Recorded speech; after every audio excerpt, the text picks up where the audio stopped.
Hello and welcome back to the Quantum Health Connection podcast. Thank you so much for being here. I'm your host, Vanessa Baldwin, with my incredible co-host, Heather Crimson, and today, podcast, who is a blood sugar and metabolism specialist. And we're going to talk all about how light impacts blood sugar and quantum strategies to support blood sugar. It's so needed in today's day and age. We're so excited to have you here with us. And I love your podcast, Light Up Your Metabolism. Great show. Everybody should definitely go take a listen to it as well.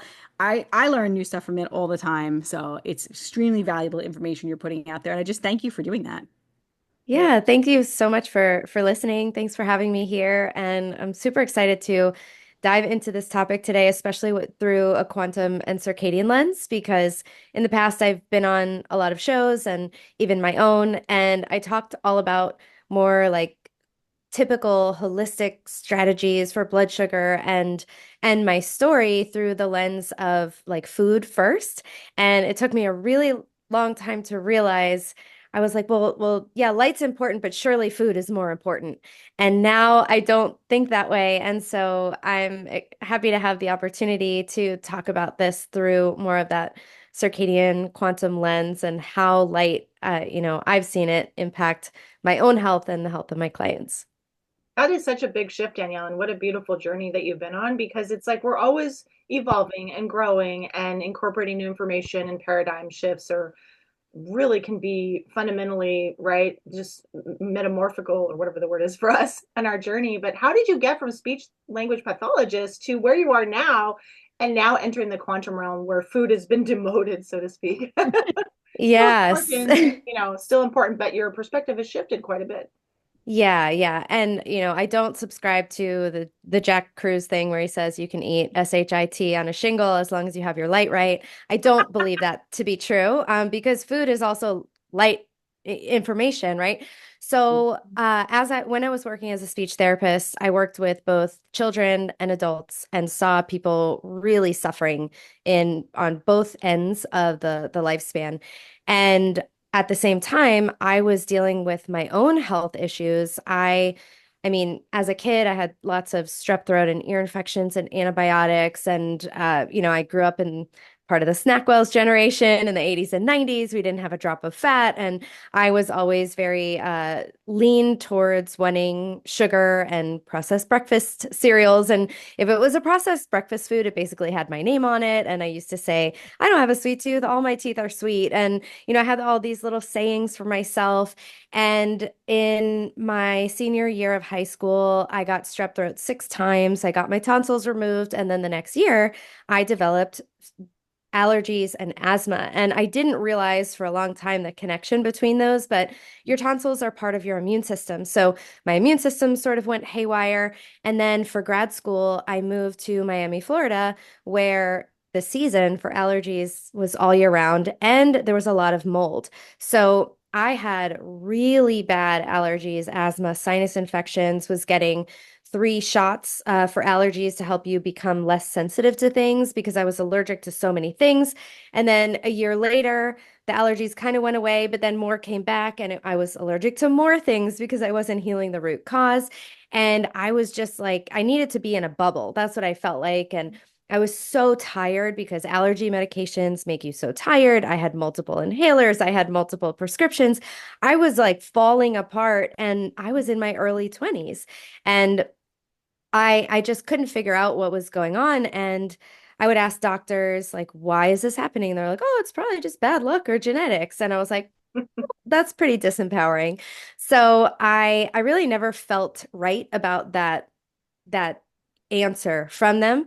And a coworker of mine happened to mention something about the paleo diet. And I was like, what's that? And it's like, oh, eating how our ancestors used to eat. And there was something about that that just, there's like these small truths where it's Mhm. like when we hear something as humans that is just this beautiful, simplistic, there's an element of a deep truth to something like, oh yeah, we weren't supposed to eat processed foods. It was like this whole flash before me. I was like, that just makes so much sense. So I dove into that and I was reading books about eating paleo, and I just was like, we were lied to, and I wanted to shout it from the rooftops, and I changed my diet. I took out all the processed foods, and like a miracle, my gut healed, my allergies, asthma went away. I was just, riding high on the paleo train and so excited about all this stuff that I was learning because I healed my body so much with food. And so I was in Miami, like I said, and then I moved back to Florida. I mean, sorry, to New York, and it was in the winter, and I was still eating paleo, but all of a sudden I started to have more problems. And this is where all of a sudden I'm now, right now, 2024, Dani, is seeing, oh, here's where the light comes into my story, so, which I never realized before. So I was eating all these foods in Miami, Florida, and then ate those same foods in the winter in New York City and started to gain weight. I started to be really, really tired in the morning. Like I was sleeping in till 11, and I was always someone who was up with the sun. My mom has called me a rooster my whole life, or a rooster, because she's from Long Island as well. And and so I also started having, I always had some acne, but it was like horrible acne all over my forehead and my cheeks. And I started missing my periods, and then I didn't get a period for 6 months. And I was like, what is going on? Like, this diet just healed me. And now it's making me sick. Like, I knew the answer wasn't go back to processed foods, but so I looked online, and it turns out I probably had polycystic ovarian syndrome. And the advice out there for PCOS was just don't have refined sugar, don't have gluten, don't have dairy. And I was like, oh, check, check, check. I'm doing paleo. So I'm doing all the things. So I might as well just try to paleo harder. So as you can imagine, nothing changed because nothing changed. And I was just really stumped. I'm like, I am the healthiest person in this room right now, in whatever room I'm in. I'm eating the healthiest out of everybody in here. And I felt like I had nothing to show for it because I had a face full of acne and I was overweight. And it was really frustrating. So I ended up moving back down to Florida, but I was really, again, with the light, like I was wearing sunglasses all the time. And also, this was my sunscreen phase. So I was like, oh, it's not that healthy to, it felt good to be in the sun. But I wasn't out there all the time when I should be. And I was wearing sunscreen and sunblock. And so it was like better, but not fully gone. So I was still struggling, and my mom's like, just go to the doctor and get some, medications to relieve your symptoms because you're struggling so much. She's like, you're not a failure if you do that. And I still felt like a failure, but that's my own work. And then I went to the doctor. I was like, I'm working out, I'm eating really healthy, and I can't lose weight no matter what I do. I think I have PCOS. And he said to me, you do have PCOS. You have to lose weight. There's no cure, and you have to take the pill. Oh I my was gosh. like, How How thank many hard. you, times have we sir, heard for that? that fabulous That's advice. so encouraging. Yeah. I'm just like, I paid you for that advice. Okay, cool. Um, So he forced me to take a prescription of the pill with me out of his office, which I proceeded to rip up in the car. And I was just more motivated than ever to solve this on my own. I did, from another doctor, get prescriptions for metformin and for spironolactone. So metformin is a diabetes drug. So if I knew what it was, I would have been cued into like, how PCOS was working, but I didn't know anything about it. So I went more years just trying to figure it out on my own and listening to podcasts. And finally, I heard a podcast years later that said PCOS is the diabetes of the ovaries. And I almost like got in an accident because I was like, what? Like blood sugar, diabetes? I was like, this is totally not on my radar. Like it was something that I actively skipped over chapters in books about because I was like, oh, I don't have diabetes. Like, I don't need to care about this. And frankly, it was boring and confusing. So I just kind of like skipped the blood sugar chapters. And it was like, oh my gosh, I really need to dive into this. So I started to realize, like, I started to see the picture of blood sugar dysregulation throughout my entire life and how it was manifesting. And for me, when I had gone to the doctor a bunch of times when I had PCOS to try to figure it out, when they did fasting blood work, my blood sugar wasn't high. It was actually really low. So I showed up with more of a hypoglycemic pattern. And so my blood sugar was like 60 and 63. My head felt like a balloon. I almost passed out. I I felt really dizzy. I was shaky. I hated fasting blood work. I was the girl with the granola bar in her purse. And then when I did paleo, it was a Lara bar. And it was just, I was always thinking about my next meal. I'd get shaky between meals. I would eat before I left the house, even if I was going out to eat, because heaven forbid it took too long to get seated, or if the food took too long to come, I couldn't handle it. And I used to just think I was like a foodie, or like, I don't know, I don't like being hungry.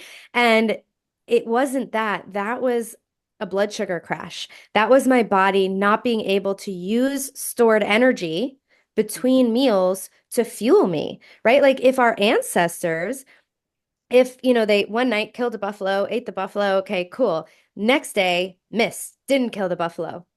What happens? Like, are they like, oh my God, I'm so hangry? No, they're, they're like, guess we're eating body fat for dinner, right? Right, So we exactly. have we But have they're the not overeating carbs all the time, so they're able to get into like ketosis on their own and be metabolically flexible and be able to just like tap into that naturally, which is the problem with modern society and modern eating is we're kind of fueling that because we live in the never-ending summer. So exactly. And so even our though it's body very, should very abundant. Yeah, our body should be able to use stored energy, whether it's glycogen in our liver, which is like a stored form of sugar. It should be able to tap into body fat during longer fasts, like overnight or multiple day fasts. And that's how our bodies were designed. But like you said, Vanessa, we are in this perpetual summer. So we're almost never giving our body a break, whether it's because we're snacking so often because they first of all told us eat Yes. 6 times a day to keep your metabolism going. Yeah, they Um, actually say that's better for blood sugar. That was because I had a weight issue as well in my past. I was 60 pounds heavier than I am now, and I had done Weight Watchers to lose weight, which was effective. I did lose weight, but then mhm. I wound up having health issues later on down the line because I'm calorie restricting for too long, right? And not eating enough Yeah, to fuel my body. But leptin. that was the message. Oh, eat small Yeah, meals 6 times a day. How bad is that for our yeah. leptin? Like, I'm yeah, exactly. And like the other thing, so we're eating too often, we're snacking too much, we're overeating carbs, especially out of season, and we can talk about that.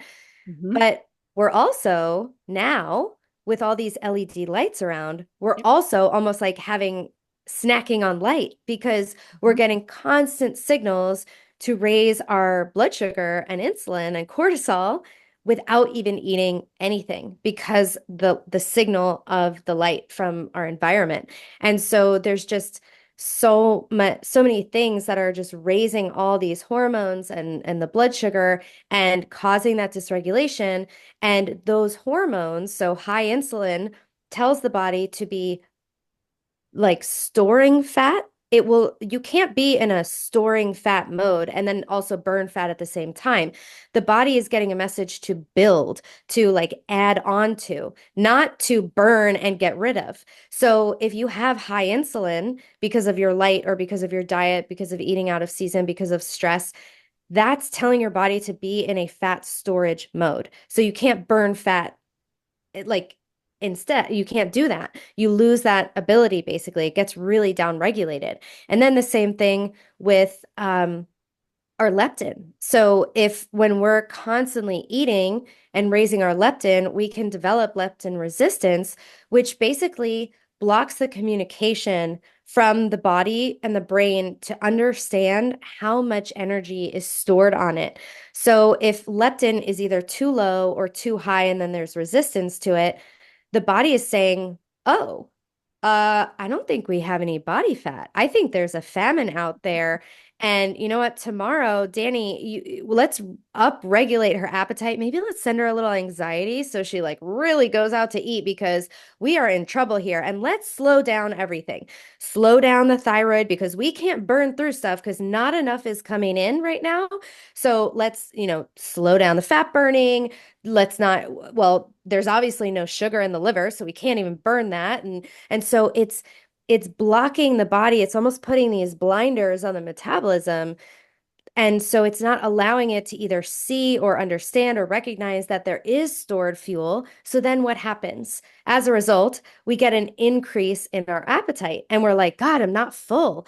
Yet our body has tons of stored fat and stored energy, and we're not able to tap into it. And so that's a lot of the problem that people find themselves in. That was, one of my issues as well. So, yeah. And then after I discovered that blood sugar was the issue, I personally started doing a ketogenic diet and circadian aligned intermittent fasting. I was never, ever a breakfast skipper. I just couldn't do it. Good I for didn't you. like You it. got lucky.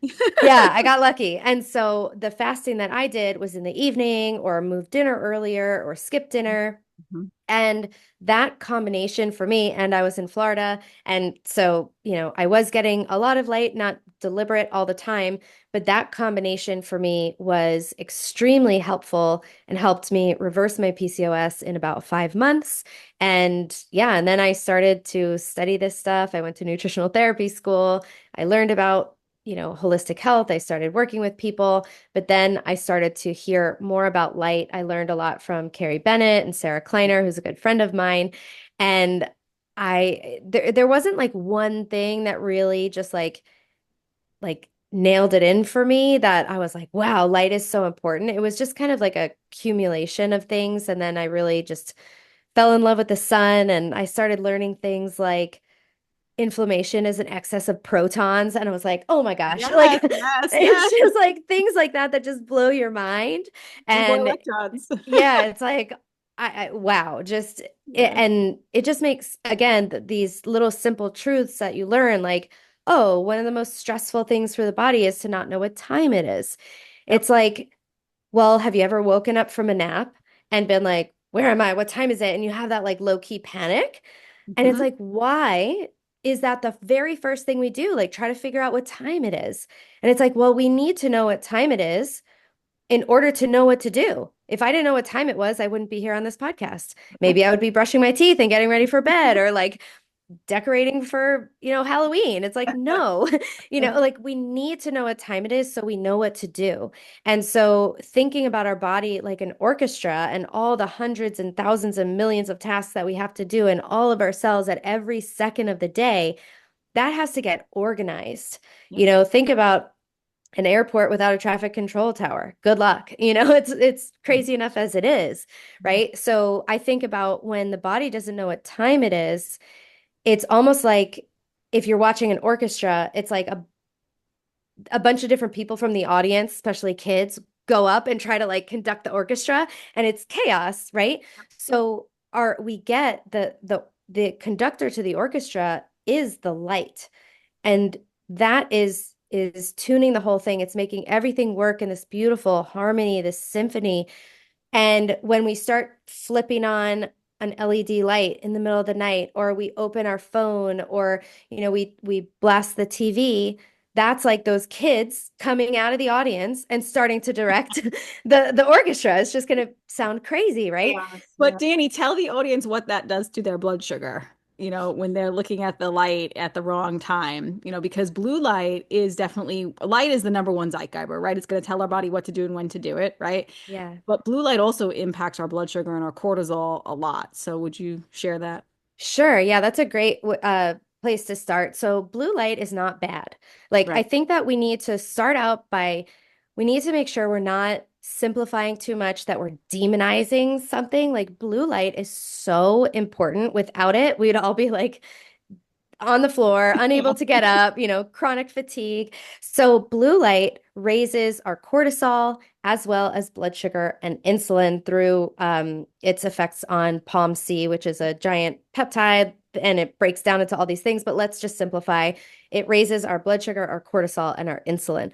And so that's really important for the daytime when we want to have a really beautiful cortisol curve where it starts out like low in the morning, and as the sun comes up and starts going higher in the sky, our cortisol curve follows that. It follows the sun as it peaks in the sky, and then it starts to slowly fall. And then as the sun is coming down, that blue light is reducing in the sky.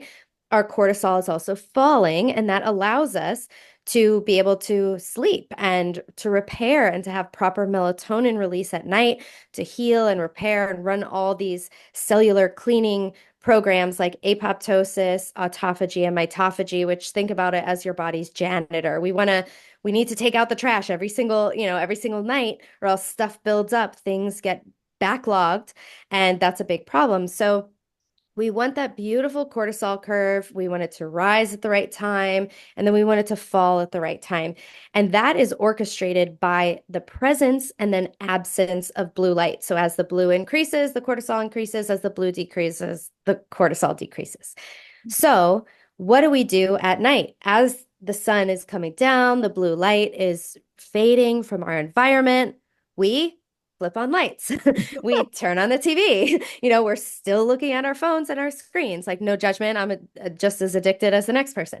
So, but what's happening is that now we have a signal in our environment that blue light is telling the body, oh, yeah, daytime, cortisol, blood sugar, let's do this. So as it's coming down, it's like, oh, no, no, no, no, we got to go up again. So now it's raising our cortisol, our blood sugar, and insulin at the wrong times of day. So it's totally appropriate for that to happen in the morning and needed, but it's not appropriate. And so when we have this raise of cortisol in the evening that's raising our blood sugar, not only is can it be telling our bodies to be like putting on weight and increasing our appetite, it's also interfering with like I said, the melatonin release, and it's also interfering with leptin. So if we're increasing insulin and leptin compete for docking space on the hypothalamus. So I like to think about insulin like the hunky guy, and then leptin's like the nerd with the clipboard. He's like, I'm here to give you your energy report. It's like, no, no, no. So the brain is always going to prioritize insulin over leptin. And so when there's food in the system, we're also digesting and not detoxifying. So that's eating too late, not the light thing, but we'll get to that. So when there's high insulin in the system, we're not getting that proper leptin signaling, which will again allow the body to get a proper read on the amount of stored energy and nutrients. So then we can regulate our appetite and hunger the next day, along with, leptin does so many other things. I don't want to reduce it to just that, but for the purposes of our Yeah, it talk. also plays into the immune system, fertility. It's like so many other things. So it's Thyroid, yeah, thyroid health. Oh exactly. yeah, absolutely. All Yeah. the endocrine organs, like it's really huge. Yeah. Yeah, it's such a master hormone. So if we're dysregulating that because we have the lights on, I mean, and then of course we're going to impact our sleep. I can't even tell you how many clients have told me, oh my God, these orange lens blue blocking glasses, like I've had insomnia for 13 years and like I put these on and I fell asleep right away. Yeah. So I mean, countless stories of that, because if your body is getting a message that it's daytime, it's upregulating all your daytime awake alert hormones. So it just like even taking out all the nuance and all the names of the hormones, it just makes sense that your body's getting a signal that it's daytime. So you're not going to be tired. Maybe you'll feel tired but wired, right? So your body's tired, but your brain like won't turn off. And so if you impact sleep, guess what else you're going to impact? Everything, including your blood sugar and your metabolic health. So even just one night of poor sleep, we're increasing our insulin resistance the next day. We're, ever have a poor night of sleep, and what do you want the next day? Coffee and sugar, Carbs. Yeah. yeah, and carbs, right? So it's like, and then so that impacts our choices. So all of these things are so interconnected. And yeah, so when we have blue light, when it's not present naturally in our environment, that is going to cause the dysregulation that really drives circadian dysregulation. And it's also But present without red. Oh, go ahead, Heather. well, I just wanted to say, like, how do you, how, in your experience, Danielle, and knowledge, research, and so forth, what are the causes that result in high versus low leptin? Like, how does that happen for people? And then how do you address that with your clients? They're different protocols, I assume, right? Yeah, that's a great question. I just want to go back to Vanessa to just tie up this blue light thing. The other important point about the blue light is that as Vanessa mentioned, that the blue light that we have in the sun always, always, always is paired with red and infrared light. And that helps to balance out some of these effects. So the red and infrared light, you can get it in a panel, but it's like the infrared light is about 50% all day 50, long. exactly. It's like Sunlight. at least 50%, almost 50% all day long in sunlight. So that the infrared light actually helps bring down blood glucose by encouraging the mitochondria to be more efficient in their utilization of glucose. So that's why it brings down glucose. So the blue light that we're getting from the sun is perfectly balanced what our body needs. It's different if we have a just turn on a blue light bulb in the morning. That's going to be too much blue without any of the red and infrared if we're using LED lights. Right. So that makes me think, right? Like, so even if you're eating your meal, right, that Mm-hmm. potentially could spike your blood sugar, whether you Yep. eat it inside or outside is going to make a very big difference, right? So like if you're Yep. eating your meal under artificial lights, right, or if you're eating your That's meal telling. outside, your Yeah. blood sugar response can be completely different just based on that. Yep, absolutely. So that's one of the best strategies that if you can eat a meal outside, eat your meal outside, especially in the morning and the evening time when there's high amounts of infrared light and lower amounts of blue light. I mean, that is just an amazing strategy to help your body utilize that glucose from your meal. And I'd be remiss if I didn't say moving after a meal is another fabulous way to utilize that glucose. And so, yeah, the sunlight blue light is again always paired with the red and infrared, and that's how our humans have always been used to getting blue light. So the artificial blue light is the problem because that's always by itself. There's no red and infrared. So in when I'm just sitting here inside, I have a window cracked open to allow all those wavelengths in. I have my computer screen is more red and less blue. So I'm not, blasting my eyes with blue light. I also will put on a little bit of red and infrared light to add that infrared into my environment to help balance things out and normalize a little bit. So we don't have to live outside. Like it's too cold outside for me to be out there right now. I mean, I could be in gloves and stuff, and often I am, but we don't have to move out to a tent in the woods and like give up all our earthly belongings to be healthy. There's a lot of ways we can mitigate it. So I also just want to share that because I know some people are like, oh my God, like I live in Portland and it's always raining and whatever. Like there's ways we can still we can mitigate or we can use these little strategies. Even just cracking open a window is a huge way to get more balanced frequencies in. So, yeah. And now the leptin question. So this is a great question. So what causes people to have higher versus lower leptin? So I don't have, I'll tell you what I know and I'll tell you what I do with my clients. Um, I tend to see people with lower leptin. So low leptin is usually a signal that there's not enough body fat. So if someone has extremely low body fat, if they have eating disorders where their body fat is very low, that's going to send the leptin low because the leptin is made in the body fat. So if you don't have a lot of body fat, you're not going to have a lot of leptin.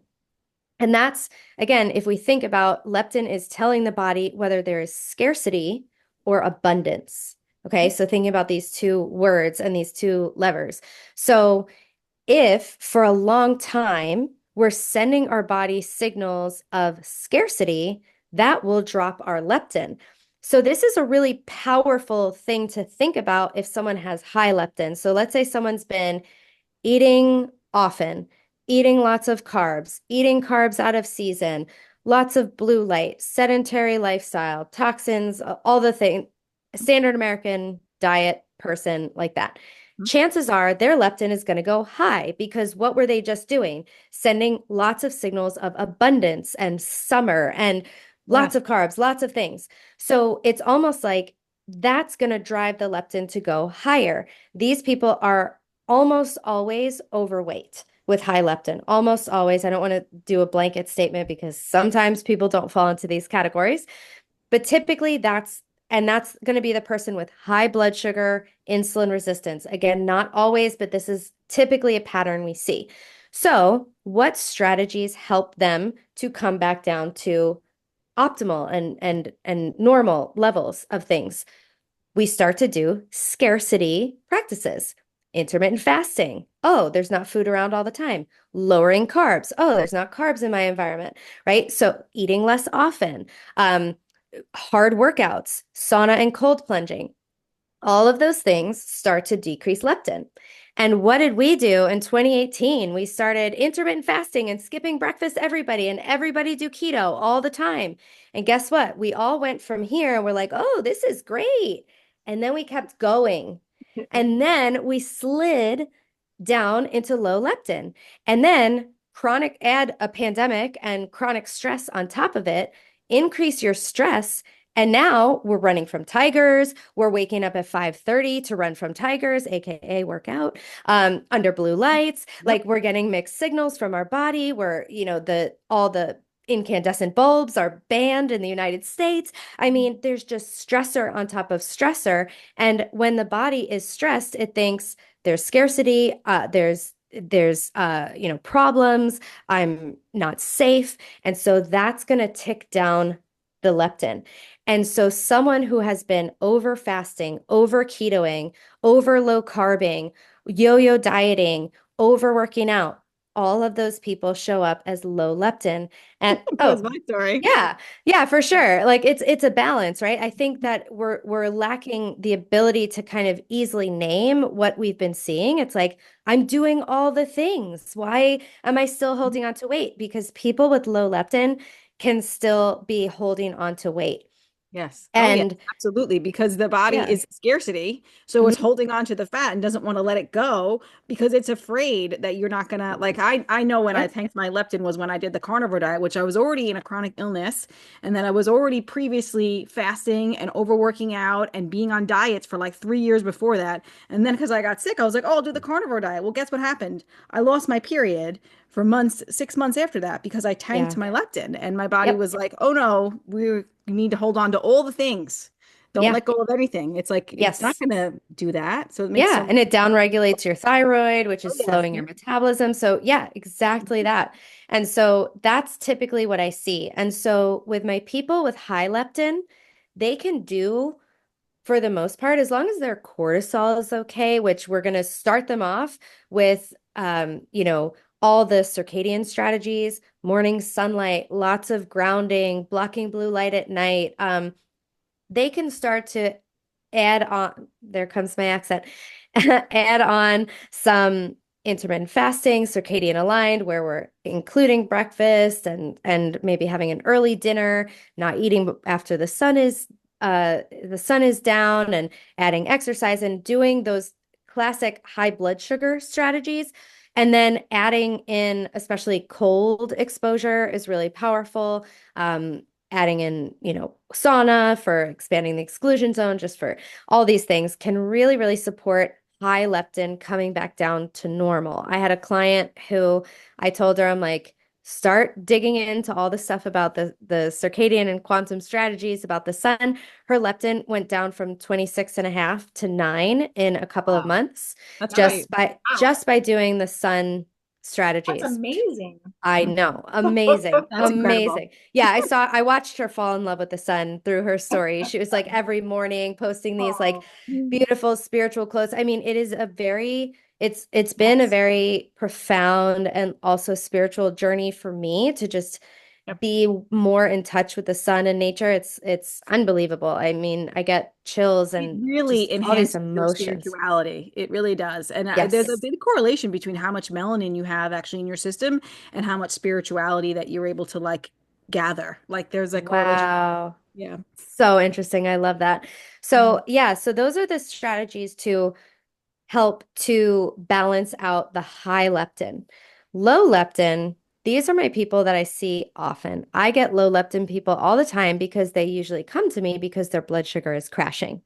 And so the reason, one of the reasons their blood sugar is crashing is because of the low leptin, because their body doesn't know that it has any stored energy. So it doesn't think to use it between meals. So it's like, oh, my blood sugar is going down. And they start to feel terrible.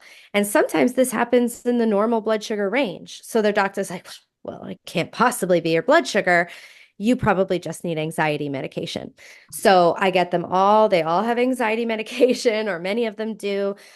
Lots of mood issues because that comes with the blood sugar crashing feelings. Yes. So they often have low or what feels like low blood sugar. They often have low blood pressure. They have lots of mineral deficiencies. They often have normal insulin. So if you do a fasting insulin on them, their insulin might be like 1 or 2 or 3. Whereas for my high insulin, sort of high leptin people, their insulin oftentimes is over 5 and probably well over Well, 5. yeah. But my hypoglycemics, they often have normal insulin. And you're like, wait, what's happening here? So I'm going to be honest. I always say I had insulin resistance, and that was what was causing my PCOS.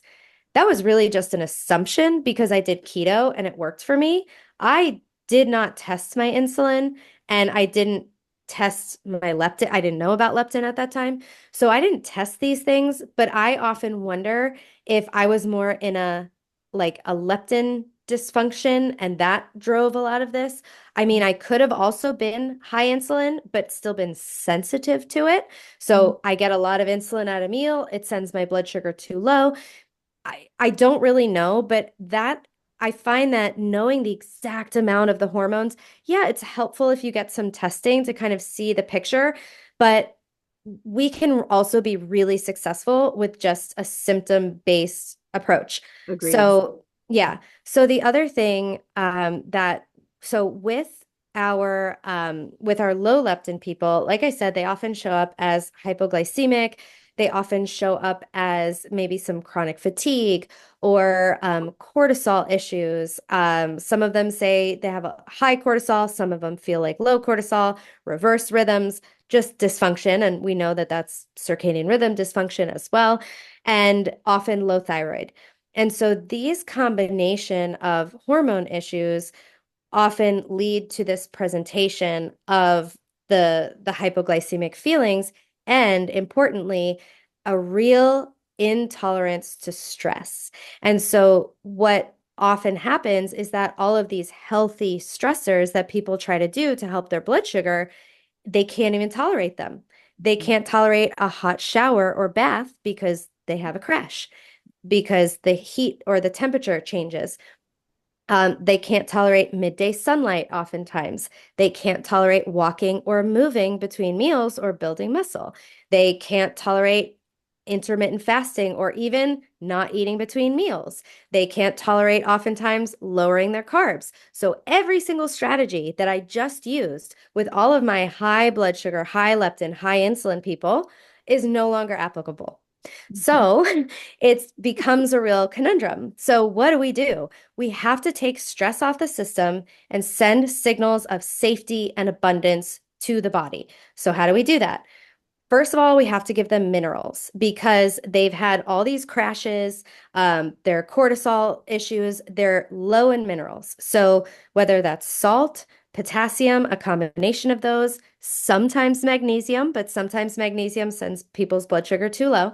And then I love to use both those ocean-based minerals I just mentioned and also earth-based minerals like humic and fulvic, which I personally love beam minerals, but those can also have a detoxification impact. And so sometimes a lot of the reasons why these people ended up in the low leptin, low insulin, low blood sugar category is that they're highly toxic and can't get rid of toxins. So any little bit of thing that's going to push a little bit of detox, it's too hard for them to handle. So very medically complicated. Not everybody's the same, but sometimes I get some really complicated cases.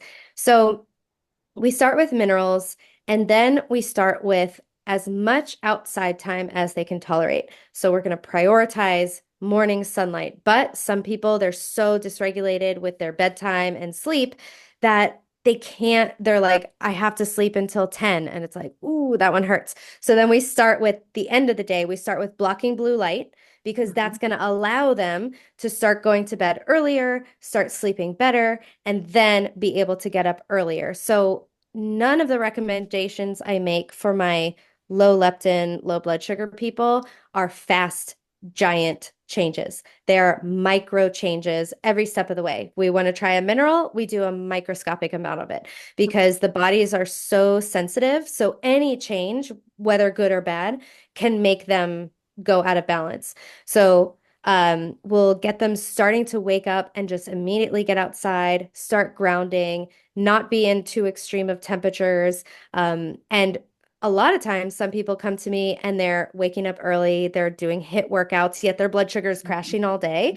And it's like, I have to give them this permission to stop doing it. And sometimes people just cry and they're like, I feel like, how could I not do this if my blood sugar is so bad? And it's like, it breaks my heart because people think they have to keep doing all these strategies. Like, well, I have to intermittent fast. I have to skip breakfast because my blood sugar is super high in the morning. And it's like, your blood sugar is super high in the morning because you're skipping breakfast and you're driving up your cortisol to run on stress hormones all day. Yes. So I had a client who was like, Dani, my blood sugar is creeping back up. And I was like, okay, what meal is it the highest after? Because I have a lot of my clients wear continuous glucose monitors for periods of time to do some investigation. So she's like, it's probably highest after lunch. And I go, or she says around lunchtime. And I go, okay, so what are you eating for lunch? And she goes, nothing, I fast. And I was like, thank you for telling me that because that is the perfect like explanation of or just This makes me yeah, think of a question because sometimes yeah. I've noticed with my own blood sugar, like sometimes it'll be high and then I'll be like, not high, but like higher. And I'm like, and I'll eat and it'll go lower. And I'm like, Yes. oh, I was too stressed. Yes. That's my thought, at least. Is that That correct? is exactly what's happening. So Yes. if your blood sugar is high, when you're not eating, that typically means that your stress hormones are coming in. So think about, remember, our stress hormones are called glucocorticoid hormones. They Mhm. literally, the part of their job is to raise the circulating glucose. So it's just doing its job, right? It's holding you over. So it's raising your glucose. And then when you eat, you get that release of insulin, which is going to put away the sugar and actually allow the body to bring in the blood sugar. So the high cortisol is also causing a little bit of physiological insulin resistance, which isn't allowing the glucose to fully come into the cells because it wants it in circulation because it thinks you're running from a tiger. Yep. So the if you're skipping meals and you're going too long without eating, the cortisol is going to creep up that blood sugar because it's telling your liver, hey, put some sugar into circulation. It's not letting it absorb in. It's staying high. Then we eat, we get the insulin, and then and also the reduction of cortisol because we ate. And that's going to allow it to come back down. So that's a really great example of how do you know if the cortisol is playing a role. And I see this oftentimes in the morning when people have these high cortisol awakening responses. And what I've also seen is that when people go outside, they ground and they have sunlight on as much skin as possible, they don't have that response Oh, yeah. anymore because their mitochondria are taking in that glucose. They're sensitizing their body to the insulin. They're reducing probably what was a really high burst of cortisol in the morning, especially if we wake up and turn on lights or wake up and turn on the phone or like open our email. Instead of going outside, down regulating and allowing a gentle rise of cortisol instead of like a big spike of it. Wow. And I don't know if I'm skipping ahead because all of the stuff you're saying is so illuminating. And I mean, how many people need this, right? How many people are dysregulated with all of the things? And then for menopause, it all gets accentuated with stress and the carb conundrum. And I don't know if you want to address this later, but I just wanted to make sure we touch on that because there's going to be a lot of women listening to this, including me being here right Mhm. now. Like, it gets harder. What do we do to help with all the things, especially weight stuff, right? Yeah, it really does get harder, and it's something I'm not really looking forward to. And as we age and we start to lose estrogen, which, just in case someone doesn't know this, you cannot biohack your way out of ovarian loss. Like we will all lose the function of our ovaries. The ovaries are going to pass they retire in 100% of people who have ovaries and they pass the torch back to the adrenals. Yep. So Mm. making sure that our HPA axis is as dialed in as possible for the best possible transition to menopause is going to be ideal. So doing all of this stuff, I've also heard it prolongs the function of the ovaries. We're increasing redox and all of these functioning. So we can actually, by doing all these strategies that we've been talking about and that you guys probably teach on your show, we can prolong how long our ovaries are functioning.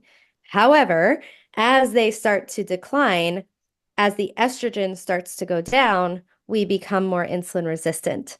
And Yes. so that's where the weight piece comes in. I am not sure about leptin, but my assumption is that we can probably become more leptin resistant, but maybe we go low leptin too, depending. Maybe it's just on a case by case basis. But you know, doing a lot of things beforehand or as soon as you can to support all of your body regulating itself and having good insulin sensitivity. A lot of people now, a lot of the issues that are coming up with my clients is just these toxicity issues. And so, of course, we need to redox before we detox. So that means, gathering as much negative charge and electrons from grounding sunlight, hot, cold, all these things as possible.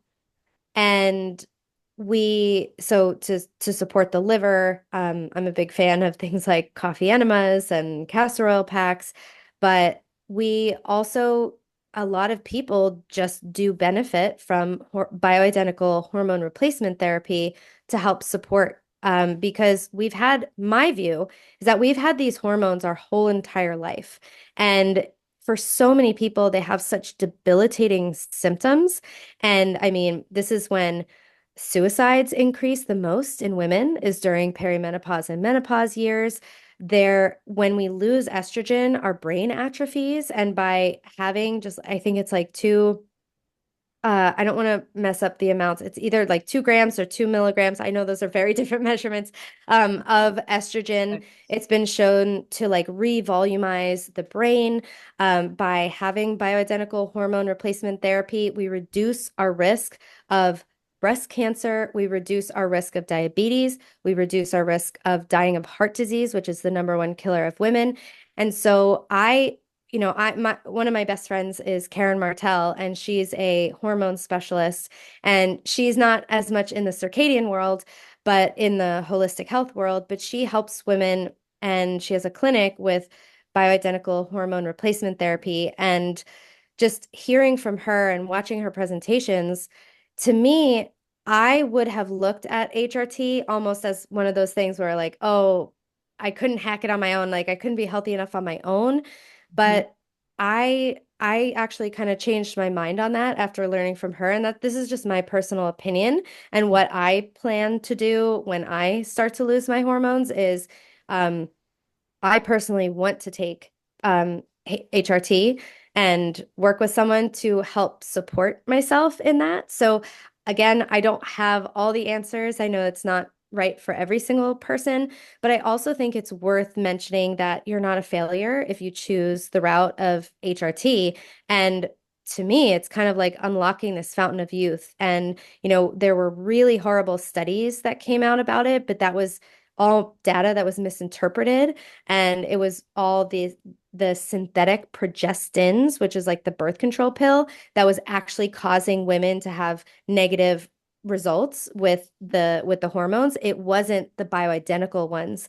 So yeah, that's just my opinion on it. And it's like a lot of times if my clients come to me and they're really struggling and they are doing everything, we're trying all appropriate things for their body and their levels of hormones, I send them to go see Karen and I say, let's try this and see what happens, because sometimes it makes everything work again. And it's like, oh, my brain is on, and there's so many issues without it, oftentimes. So that's just Thank you personally for your how I honesty. feel. I really Yeah. Yeah, appreciate your beautiful. honesty and information. Vanessa can attest to the brain atrophy issues with me. She's like, don't forget, we have this thing. I'm like, thanks. She knows by now. It's a real challenge. I would literally not be able to show up to all my appointments perfectly because I Yeah. was like, I just can't remember everything. It's better Yeah. now, but I think Mm, also, Danielle, as far as, your health going into menopause obviously is going to determine a lot of what you experience.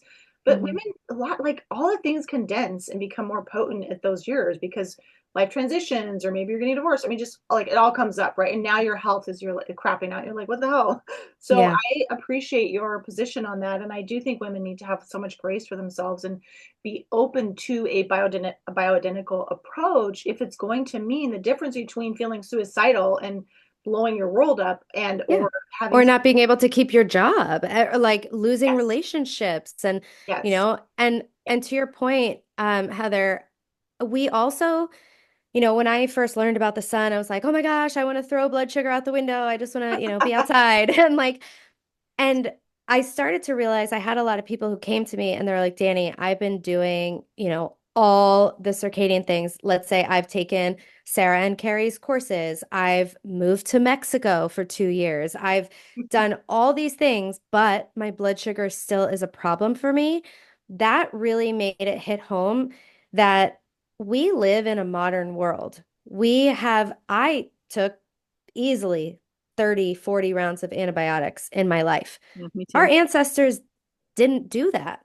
They're Yeah. not bombarded with Wi-Fi at all hours of the day. They don't have flame retardants in their carpets. Like we are living in a modern world, and I think that it's really beautiful to add in all these circadian and quantum pieces. And I feel so passionately about that, that the whole world needs to have that as their foundation.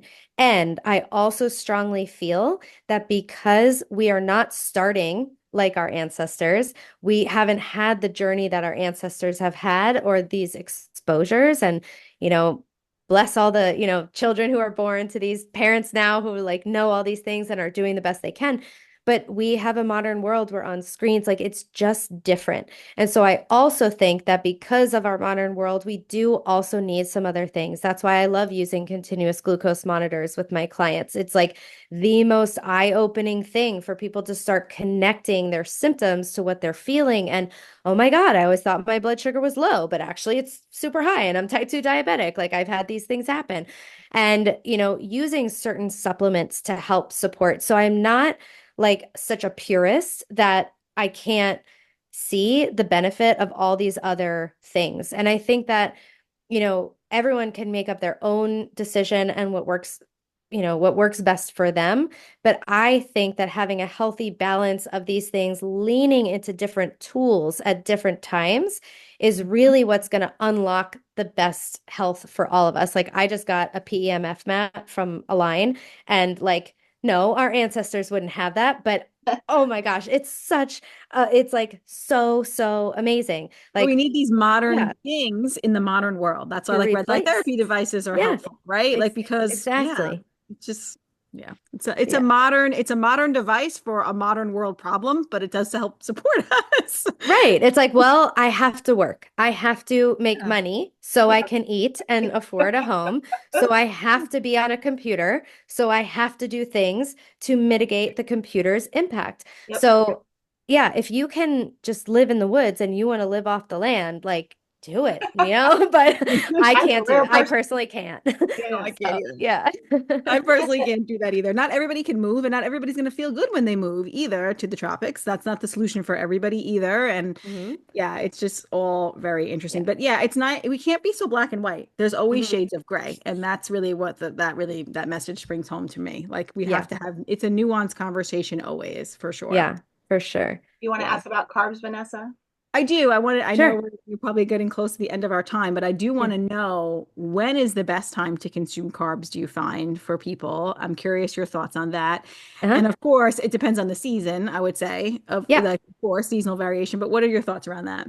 My thoughts on carbs. My thoughts are some people need to go the ideal, I think what we're working towards is doing seasonal carb intake when it's available in your environment and based on your level of activity. I think that's really important because it's not like, oh, I can have carbs because they're growing and then I'm sitting on my computer all day. I don't need high octane fuel if I'm just sitting here like, on my phone. So thinking about what is my energy output? How much movement am I doing? Are carbs seasonal in my environment? And also, where's my leptin, right? So if I'm super high leptin and super high insulin and blood sugar and diabetic, even though it's summer and I live in Georgia and it's peach season, for example, not the best time. Mhm. So keep in mind what we're going for in like a long-term goal. But then the short term, in my mind, would be we need to put out the fire right now. So if you're super low leptin and it's coming into winter like it is right now, and all of a sudden the carbs are starting to disappear from your environment, I think that there are a lot of people out there that cannot go super low carb, keto, carnivore right now. That would be maybe an ideal, maybe a goal in the future, but that's not what we should do right now. So I think we need to focus on healing first and whatever it is to bring that person to where they can start tolerating the changes in season. So when there's carbs available, starting in maybe late spring and summer, in the harvest of fall, then maybe leaning into some seasonally appropriate carbs and knowing thyself, putting on a CGM, seeing, oh my God, a white potato spikes my blood sugar to the moon, yet I eat these fruits and I'm totally fine and I feel good with them. So knowing what works for you, everyone's gut bacteria is different. We know that UV light, when it hits strong UV light, when it hits the stomach, is going to change your gut bacteria to be better able to digest simple sugars. So that's when those things are available. And now we have less UV light and more starches. And so leaning more into those changes of the season. I also think for cycling women, it is important to not go too low carb for too long because we see that with things going into low leptin, like you and me, Heather, sorry, Vanessa, Mhm. just like leaning into that low leptin space by going too low carb. So for someone who still does have a cycle, maybe the week before your cycle, adding in some seasonally appropriate carbs, maybe around ovulation as well, maybe around workouts. So you can play with it, but it doesn't have to be an all or nothing. As cycling women, especially, we are a little bit more sensitive. So we want to do that. But even post menopause, like you don't turn into men, like we're not men after we lose our cycle. We still have a more delicate body that can't tolerate skipping breakfast all the time and hit workouts. So the other thing when we're talking about carb nuances is timing in the day. So Mhm. we are more insulin sensitive early in the day and less insulin sensitive as the day goes on. And what that means in plain English is that we're going to have our best blood sugar response to meals with carbs earlier in the day, and it's going to get worse as the day goes on, and it especially gets worse after the sun sets. So I see this on my own CGM. I've eaten rice at breakfast. I swear I could eat ice cream at breakfast and have a flat line. Like I do A so good well time. with my blood sugar. Um, at breakfast, and then lunch it gets a little bit higher. Dinner would be the highest. So I personally don't like to do carbs in my evening meal because I find that I sleep better because I have less insulin in the system. And so if I do, for example, like one time I went out to eat, I had a CGM on and then we got ice cream. It was after dark and I was like, let's see what happens. My blood sugar Mm. went so high for so long. I was like, Yeah. I've never seen it like not come down, but I always say when the sun goes down, insulin clocks out. So it's like we're not getting that same response because that's the circadian nature of our metabolism. And then one thing to point out is that there are people for whom this is opposite. And I find that those are the people who have circadian dysfunction Oh, wow. and too high of cortisol. Their cortisol is dysregulated. And so they have this high cortisol response in the morning. They're like pathologically or insulin resistant in the morning. And so they have a big blood sugar response. But I think that has to do with the cortisol and the circadian rhythm. And Mm. if they were to regulate that, they would see that their rhythms would match up with what That nature makes so intended. much sense, Mm. which Yeah. I'm hoping that means that I'm very circadian aligned. After all these years, I should be, right? Because whenever I have chosen to have say refined sugars and dessert or celebrating whatever at night, my sleep is crap. I'm up Oh yeah, for mine an too. hour or two at night. It's not Same. worth it at all. So Right. not I worth know. it. I know. It's like But I if want to you ate go it go early, out you're for like, ice cream after breakfast, not after right, dinner, like, you know? but then, Like like that's because the I'm problem. Like, using it. yeah, our society is like, oh, dessert after dinner. But like, if you could Yeah, just make that one shift and move your dessert, if you want to have it, if you want to, like, can you make it earlier in the day? Actually, that would be a huge difference in how it's going to respond. So, for sure. And especially if we put activity afterwards, you know? yes. So it's like, okay, but before a long hike or before the gym, you know, I'm not on here promoting dessert, but I'm also No. saying we live in, you know, modern world and there's things and we want to indulge sometimes. And, you know, we build up our resilience to be able to sometimes do that, to have that YOLO moment and to be able to enjoy, but then have these really strong, consistent habits that we can come back to and our body's just like re-regulated, you know, like I Mm. don't, as someone like me, I don't need to be out there for like a whole hour for sunrise. Like my rhythm is so strong that some of the days I get a little bit more leeway. So I think that's what we're looking for. So I'm not here suggesting, oh, never have a carb ever. Like, oh, so that means I can't have a dessert at Christmas. Have a dessert at Christmas. It's just Christmas, right? But don't have a dessert. Well, Halloween and then keep having the candy and then well it's going to be Every day. Thanksgiving and then I got Christmas cookies at work and then that's the problem, right? It's It's the all about balance. prolonged. Yeah. Yeah, so yeah. I love that. And we have to have a life. We have to have our community Mhm. and practices and so forth. And so maybe just move your holiday parties to the brunch hour. I don't Yeah, know. I brunch or do that. lunch. I'm Yeah. hosting Christmas this year. I said, okay, dinner will be at 1. Come on over. Yeah. That's dinner time. Like I'm doing it early. I'm doing this way we can have our dinner, we can have a walk outside or hopefully be outside, and do all Yeah. that. Like so we're not eating late into the evening. Why does dinner have to be at 5? I don't know. To me, Yeah. let's make it early. I mean, we're Yeah. not gonna eat at 1, but it's gonna be come at 1. By the time we eat, yeah, it'll be around afternoon time. So I'm like, that's how it should be. So I'm Yeah, all a for that. Christmas lunch. Perfect. Yes, perfect. Yeah. So any other like tips? We want to be mindful of your time, but any other like tips you want to share with the audience before we jump off? Anything?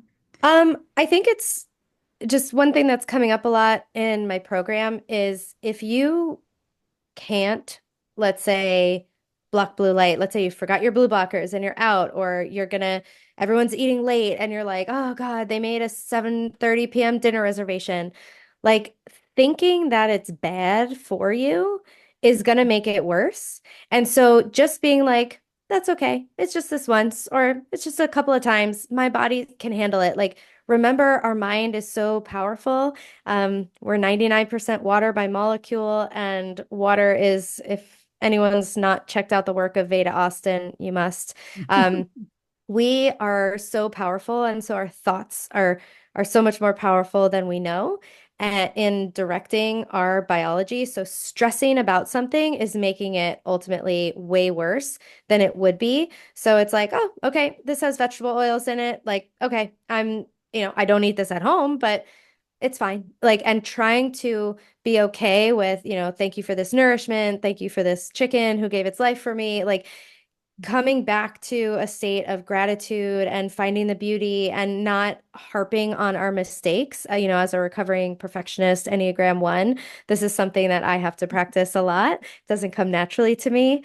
And so, giving ourselves a little bit of grace. And, I was hardly outside for sunrise this morning because it was like rainy and gross. And I'm like, you tell your clients to go outside and they live in worse climates than you. And like the judging Mhm. mind comes in and it's like, can we find more grace and be like, that's okay. You can try again tomorrow. Like I have an inner critic, but I'm also trying to really develop a relationship with my inner friend. And yeah, so let your inner friend cheer you along instead of like putting down all the things and worrying and um yeah, so that would be Beautiful, it. Yeah. wonderful sage advice through hard-earned experience, I can tell. And Yeah. that compassion and grace is literally everything because you go out, you enjoying your friends, that joy is so nourishing. That is a form of nourishment. It right? is. Being playful and It's lighthearted, missing. right? And just eat a little bit less perhaps, and then don't eat dessert, and you're going to be fine. You'll make it. Yeah. Yeah, exactly. Right. And it's not what you do occasionally, it's what you do consistently that matters. The consistency is the key, right? So the little bits of time where you're off, it's fine, but the stress and the worry about it is more detrimental than anything that you could do. So I love that you Absolutely. brought that in. So it's Yeah. beautiful, beautiful. Yeah. So how Well, can we people find you? And if they want to work with you, you have, I'm assuming, a membership and then private one-on-one, or what are you offering right now? So my podcast is Light Up Your Metabolism. I post a lot on Instagram, so please yeah, follow me and feel it's free to awesome. message me. Thank you. I still respond to all my DMs, and so if I miss it, it's because I missed it, not because I'm not answering. And my Instagram is Danielle Hamilton Health. And I work with people primarily in my blood sugar mastery program. The name of that may change soon. It's an 8-week program to help people combine the world of circadian and light and quantum strategies, but also using strategies around food to help support our metabolic health and blood sugar levels and the hormones that are behind all that. I do work with people one-on-one, but I find often, especially for my lower leptin, lower blood sugar people, that the best delivery model is through blood sugar mastery because I need to see you often.